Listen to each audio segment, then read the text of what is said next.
The city of Minneapolis is set to raise property taxes and lay off roughly 100 city workers in an attempt to balance the budget for the upcoming year. The city says it's running on a $30 million deficit. We're told that deficit comes from a massive police overtime payout and declining revenue from downtown properties. Minneapolis Mayor Jacob Frey just outlined the details for next year's budget in front of city staff in downtown Minneapolis. Our Adam Duxter was there. Adam, what can you tell us?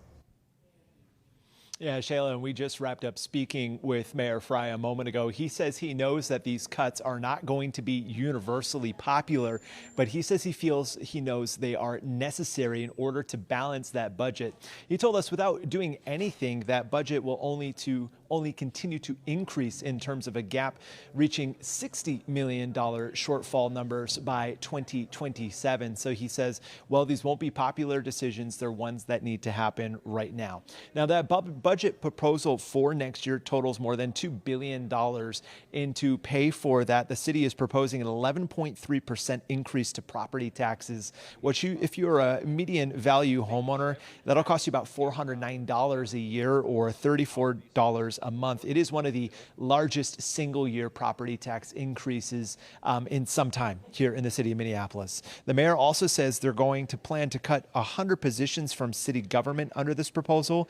He says many of those positions were supported by grants, one-time funding, or temporary contracts. He also told us a minute ago that he knows many of those positions are still unfilled or are held by people who are soon to retire. He says he knows these decisions won't be popular, but they're necessary for the city's long-term health. There are programs worth protecting. There are taxpayers carrying a very heavy burden. Both of those things can be true at the same time.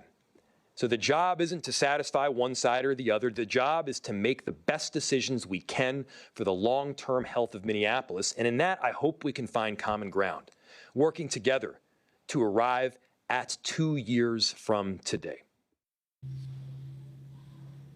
And Shayla, of course, this is a proposal. It still would need to be approved, and that has a big hand by the Minneapolis City Council, who are expected to hear from in less than an hour at 1 o'clock. The mayor, he says he knows some people on the council will say the cuts go too far.